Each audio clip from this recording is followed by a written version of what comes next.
begin with Andy Summers. The Police certainly are one group that should have a greatest hits album. There have been so many. I mean, we've had something like 6 number ones, I think, and all the others were in the top 10. So I think it's certainly justified. And I think, really, in a way, you could regard it as a distillation of the 5 albums, and you've got what people out there would regard as like the finest of the Police. All the hits on one album. Young teacher, lost subject, high school girl fantasy. She wants him so badly, knows what she wants to be. Inside her, there's longing, this girl's an open page. But mark it, she's so close now, this girl is half his age. Don't stand so close to me, come on. Don't stand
When you start a band, you start off as a democracy, and you start off with people's roles being fairly vague. You're not quite sure who's going to sing, or who's going to write songs, or who's going to manage, or who's going to deal with certain functions.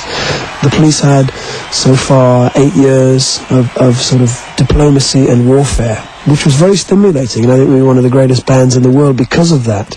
But it is a strain, and I think it's what breaks a lot of bands up, which is why the Police are having a sabbatical. Stewart Copeland. Sting Substance, Andy Witt, Copeland Drive. I'll probably regret those generalizations. It's probably completely inaccurate, but this is off the cuff. We did actually contribute significantly to pop music, the vocabulary, the lexicon of pop music.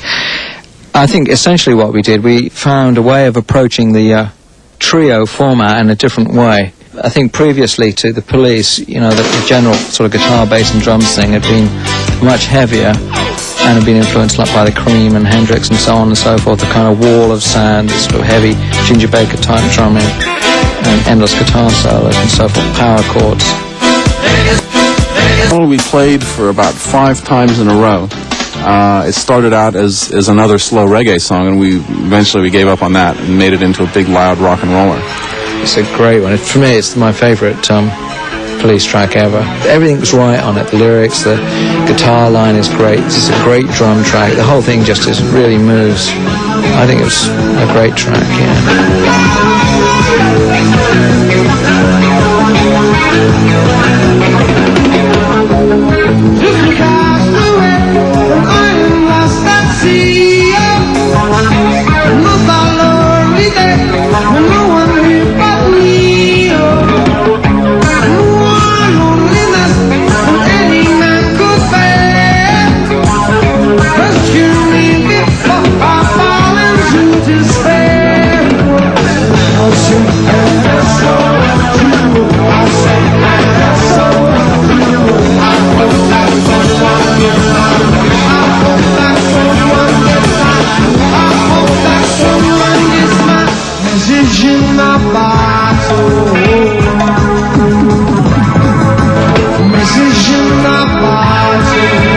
Come on, Melbourne, this is yours.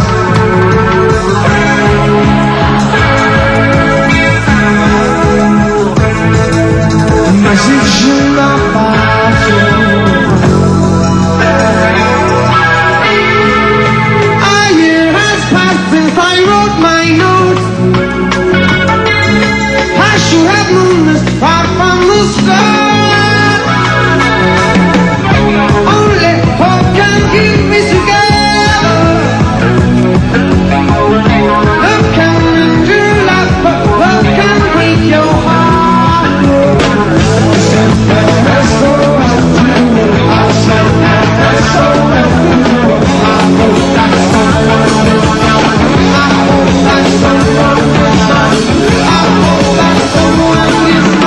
Message in my bottle.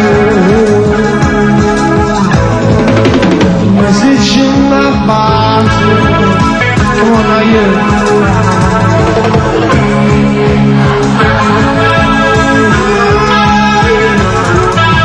Message in my bottle. Walked out this morning. I don't believe what I saw. 100 billion bottles, worse than the show. Seems I'm not alone in being alone.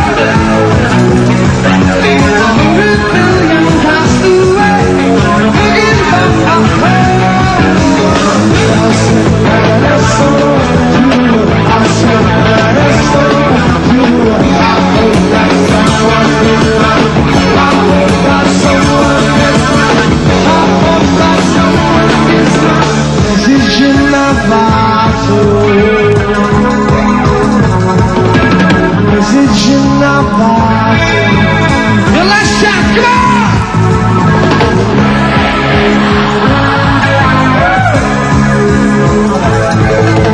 Message in my bottle.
Here, Sting talks about his musical influences. More than anyone else, I think it was the Beatles, because the Beatles came from the same kind of background as I did. They were from working class homes in England.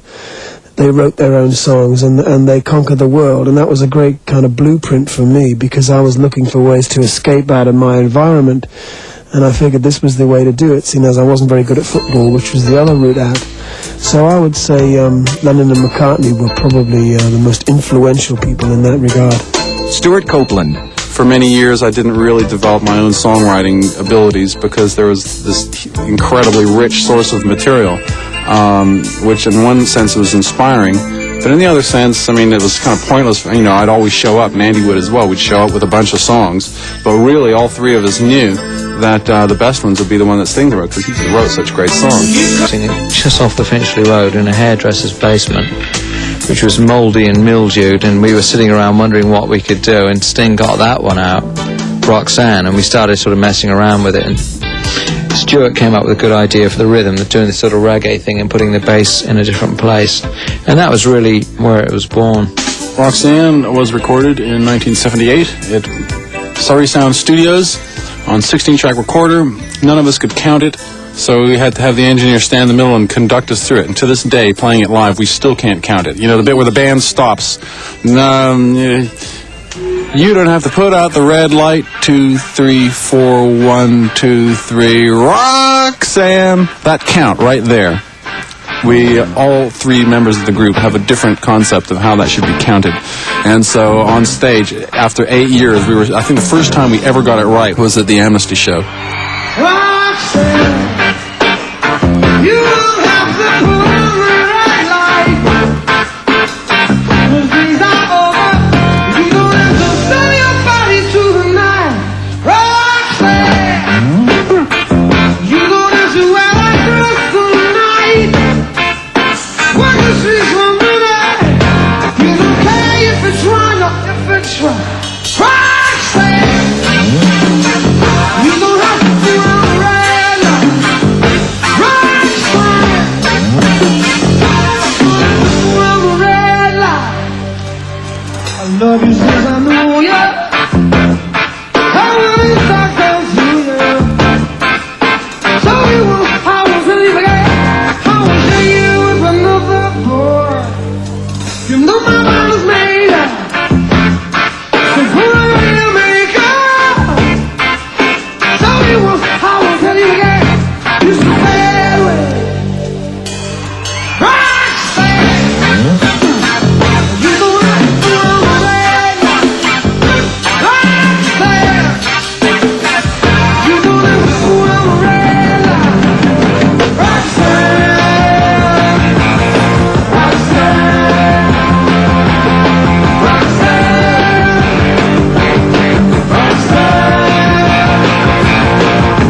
Invisible Sun is the most beautiful video we ever made. And the film was not, nor the song, were not really political. For many, they were non-partisan.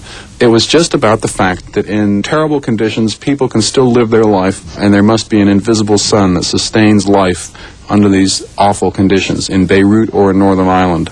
Andy Summers.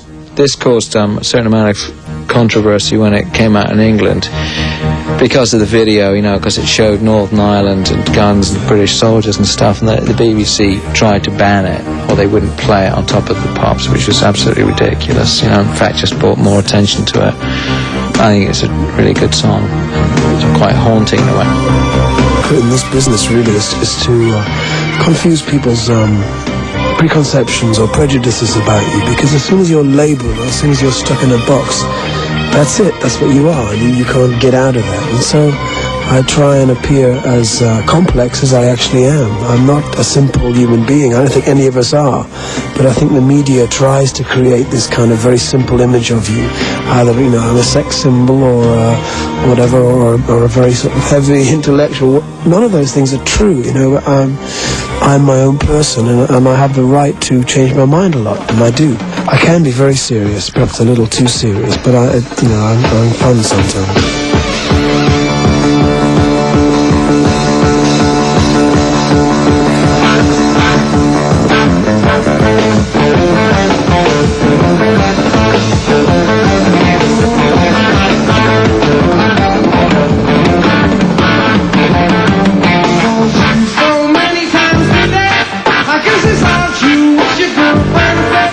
You don't ever wanna see me again.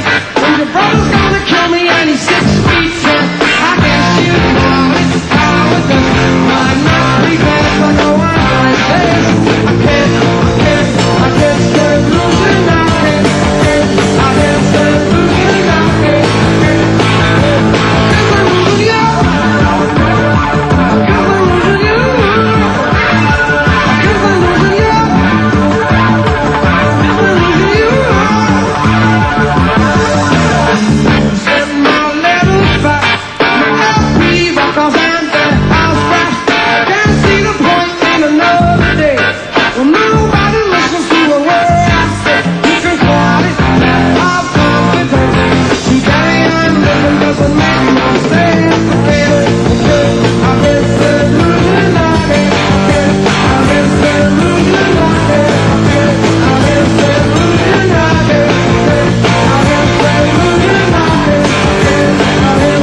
Is anybody here last night?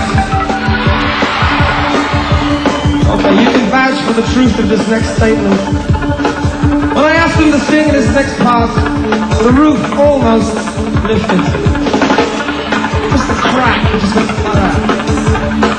Now tonight, I want it to lift completely. You think you can do it? You really think you can do it? All you have to do is complete this famous song as loudly as possible. No. You're wrong. Get ready. Concentrate.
Every Breath You Take is one of my favorite tracks that we did because of its very complex simplicity. The sound of it is very simple, but in fact, the elements that went into it were very complex. To make it sound like something simple was a really big thing. That was one of the most difficult songs to record that we ever did, because it was so simple. To make it have the power and majesty, but to be simple, was the real challenge with that song. Some of the best drumming I ever did. It's very simple though, just bang. Some people think this is the greatest Police song of all time. What if I may be immodest, what really put the whole thing together was the guitar line. He said, go on in and, you know the chords, just see if you can do something. So I did.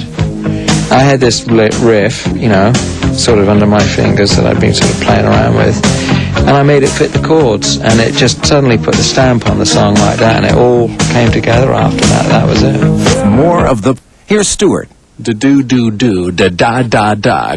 That song was written specifically to demasculate the boss jocks. It's impossible to be macho and say the title of that song.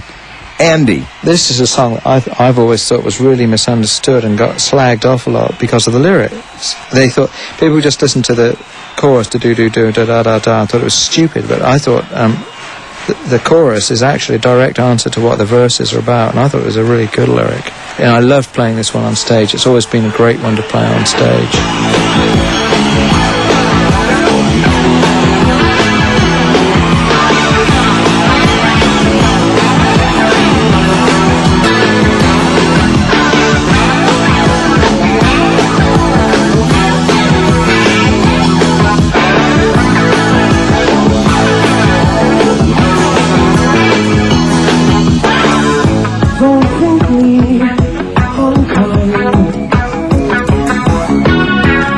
Well,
my job really is to try and change how people perceive rock stars. You know, I don't think that classification has had a lot of value put on it, you know, in recent history. And I think with things like Live Aid and USA for Africa and whatever, I think pop stars and rock stars are having a better image, you know, and I think it should continue.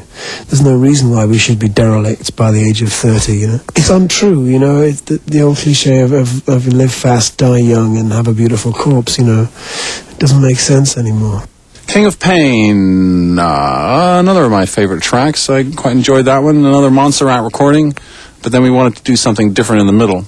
And we were mixing that song, and there's something wrong with the middle of it. It's just something not right here. So we recorded the middle right there in the mixing studio. We'd moved from Montserrat up to Montreal at that point, and we'd gone from like the sun and sea and the sunbathing in between takes to skiing in between takes and up in Montreal. And so we recorded the middle of that song on a different continent. That song was written right in the early days of our Punkorama experience. And Sting would be sitting next to me in the van he was trying to find a rhyme for magic, and there isn't anything that rhymes with magic except tragic. Well, that's what he ended up with. And he'd be going, every little thing, and I'd be, Sting, shut up, somebody might hear you. Because that wasn't the kind of song lyric that would have communicated to the audience that we were playing to at the time, but it was a winner song, and eventually we were in a position where we could play it with pride. Walking in the Moon was slightly more problematical. I think the guitar on that was what really put that one together. I think what sort of got it going was the Echoplex guitar on it, if I may take credit for that. It kind of gave it a sound, and off we went with it. In fact, actually getting my Echoplex was one of the things that really helped the Police. You know, the guitar sound sort of gradually grew up as I got effects and the echoes and things, and started to create this guitar sound that really worked with the reggae feeling. You know, these things just sort of evolved, and they became our style as we found our way into what we were really doing. 1, 2, 3!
did Amnesty. That got the band morale going. You know, the juices were going. We're all in a good mood. We enjoyed those shows. We're all laughing at Andy's jokes again.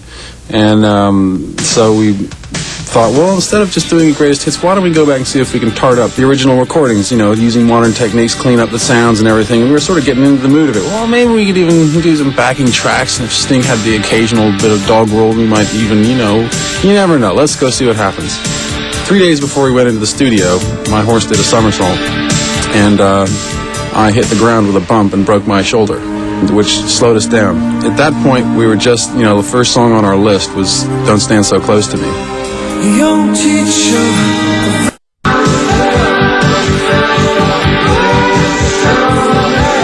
Doing this album in a way was quite a surprise, and we actually, all three of us, got back into the studio in London this summer and played together, and it was actually rather good fun. All three of us wanted to put our stamp on the music. None of us was prepared to be a passenger. You know, in larger groups, 5 or 6 piece bands, there's usually 1 or 2 or maybe 3 people who really are the driving force, and then there's passengers. Well, when you pare it down to just 3 people, and 3 people who are really intensely involved and have a lot to say, there's bound to be quite a lot of tension. We didn't break up as the Police. We just decided that we would separate for a while and follow our own paths. You know, we've been together for like 8 years, living in each other's pockets, and that's sometimes a bit of a strain. And all of us at the present time are enjoying the freedom of doing what we like. And Stewart and Andy are doing really well, doing film soundtracks. As far as future plans go, I mean, nothing is really firm. We don't really have any plans, either not to continue or to continue. And I'm quite glad about that. I like the idea of there being the freedom to do what I like.